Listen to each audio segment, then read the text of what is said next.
Hey amorzinhos, tudo bem com vocês? O meu nome é Sai Murakami, eu sou lash designer, especialista em lash lifting. E se tu ainda não acompanha esse canal já existe há alguns anos e eu trago aqui para vocês atualizações de produtos, testagem de produtos, tudo sobre lash lifting, brow lamination também e um pouquinho sobre marketing na área da beleza. Hoje nós vamos falar de um tema bem polêmico, projeção versus curvatura no lash lifting.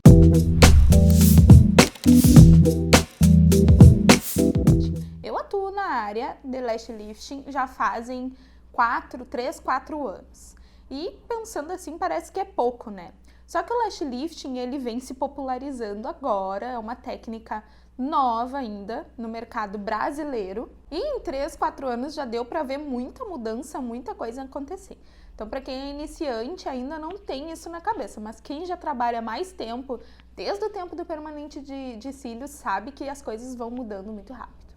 Permanente de cílios era uma técnica que a gente fazia antes da vinda do lash lifting. Tudo na área da beleza vai se renovando, né? Se reciclando e muito rápido, principalmente agora com a tendência de mercado do Instagram, que o próprio Instagram dissemina, né? Tanto para os clientes quanto para nós profissionais, muito mais rápido as tendências que estão acontecendo fora, aqui, né? Em permanente de cílios, nós usávamos moldes bem pequenininhos, enroladinhos, aí eles começaram a vir variando um pouco de tamanho, mas os moldes eram moldes mais enrolados, como se fossem os bigudinhos de cabelo para fazer permanente no cabelo. Então a intenção, se a gente for ver assim, era curvar os cílios, né? Era fazer o processo do permanente de cabelo, só que nos cílios. O que acontecia? Para alguns cílios ficava bom, para os mais compridos não ficava tão bom e também não ficava natural, ele ficava cacheado. Também não se tinha essa preocupação em nutrir, fortalecimento dos cílios, ainda não tínhamos essa prioridade. Falando de projeção e curvatura, a técnica de permanente, ela tinha como ponto principal a curvatura dos cílios e não a projeção. Como é que eu sei disso? Como é que a gente sabe disso? Vendo os moldes que a gente utilizava anteriormente. Eles eram rolinhos, né? Então, os rolinhos, eles curvam. Então, já dá pra gente assimilar isso na cabeça, que quanto mais o formato de rolinho, mais ele vai enrolar, né? Vai fazer o processo de curvatura do cílio. Quanto mais rolinho, mais curvatura. Pois, com a vinda do lash lifting em si, trouxe pra gente um atendimento mais personalizado. Então, a gente conseguiu pegar moldes de diferentes tamanhos, né, que geralmente vem em 5 tamanhos, S, M, M1, M2 e L. Numa sequência onde os pads eles vão aumentando de tamanho nesse sentido, assim.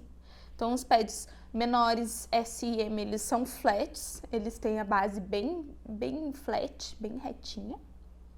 Então, quando eu deito o cílio, né, ele fica sem curvatura, ele fica flat. E aí, com o passar de que vai aumentando o tamanho, né, M1, M2 e L, ele vai aumentando a curvatura, né? Só que ele aumenta em proporção, ele aumenta devagarinho, né? E a gente precisa considerar também que essa ideia trazida pelos pads S, M, M1, M2 e L é em relação ao comprimento dos cílios. Então, um cílio small, um cílio S, um cílio pequeno, um cílio médio, um cílio large, um cílio comprido, grande, um cílio maior, né? É essa a nomenclatura dos pads. Então, teoricamente, lá em 2018, 2019, a gente sempre seguia mais ou menos essa tendência. Cílios pequenos, pads, cílios grandes, pads grandes. Isso é o que eu trabalho, sempre trabalhei. Quem acompanha o meu trabalho no Instagram sabe que eu sempre trabalhei dessa forma, pensando nisso, cílios pequenos, cílios grandes, pads grandes. O que acontece? Como eu falei que as coisas vão acontecendo, o Instagram vai disseminando as coisas, né? Esse termo, projeção e curvatura, nem era um termo que se utilizava lá no início. Isso foi necessário para quando a gente começou a formar novos profissionais, comunicar, produzir conteúdo, para que a gente conseguisse explicar a relação entre cílios curvados, mais curvados e menos curvados, né? Então, para os iniciantes, projeção e curvatura não é esse bicho de 7 cabeças, tá? É algo, apenas uma nomenclatura, algo, um jeito de falar, de explicar que as lashes acabaram inserindo na nomenclatura, digamos assim, na forma de falar de lash lift. Aí começou um boom, todo mundo queria cílio projetado, por quê? Porque dá a entender que projeção é algo que vai deixar o cílio muito mais bonito, né? Muito mais projetado. E curvatura eu não quero em excesso. Mas, na verdade, o que a gente procura no lash lift é um misto de projeção e curvatura.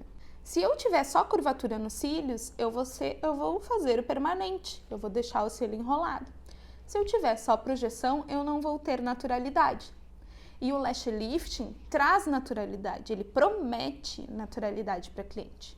Se eu projetar demais esses cílios utilizando um pad pequeno em um cílio grande, eu vou deixar esse cílio flat, achatadinho, assim, sem curvatura natural, né? E ele vai ficar rente à minha pálpebra, fazendo com que muitos clientes já tenham relatado, deixando um olhar de assustado, e que também não fique natural para que o cliente consiga pentear, escovar, usar rímel ou até fazer um delineado. No caso, quando a gente escolhe o pad pensando em um misto de projeção e curvatura, a gente consegue sair com esse cílio na medida certa e ainda projetá-los, né? A gente pega todos os cílios e deixa levantadinhos, porém a gente não levanta eles em L, em 90 graus assim. A barriguinha do pad me ajuda com que ele saia. Tá, sai, mas então, cílios pequenos, eles nunca vão ter esse misto de projeção e curvatura, porque se tu tá dizendo que pads pequenos não tem barriguinha, eles são flats, então mesmo que eu coloque cílios pequenos ali, eles vão ficar flats, eles vão ficar sem curvatura? Depende do cílio, e se a gente considerar que cílios pequenos vão estar de acordo com aquele tamanho de pad, o mínimo de curvatura que é a espessura natural do pad que tem ali já vai fazer com que ele já saia se descolando da pálpebra, porque são cílios muito pequenos. Então a regra é essa, cílios pequenos, pads pequenos, vai aumentando o tamanho do cílio, vai aumentando o tamanho do pad. A regra é para que a gente consiga fazer um misto de projeção e curvatura. Sai, mas eu nunca posso fazer cílios projetados? Você pode, como lash designer, fazer o que você quiser, desde que você não danifique o cílio da cliente e que a cliente não se prejudique com isso, não ache ruim. Também tem clientes que podem gostar e não. Outra questão também é as pálpebras. Tem clientes que têm mais espaço de pálpebra. Então, se eu fizer um cílio bem projetado, por exemplo, assim, eu poderia utilizar um pad L nela, porque ela tem cílios longos, mas ela tem pálpebra grande, bastante espaço. Eu posso utilizar um M2 e dar um pouco mais de projeção para ela, né? Fazer com que aquele cílio erga bem mais da raiz, sem fazer com que no final fique aquela curvinha assim, né? Tipo, mais natural, assim, que os cílios saiam mais curvadinhos.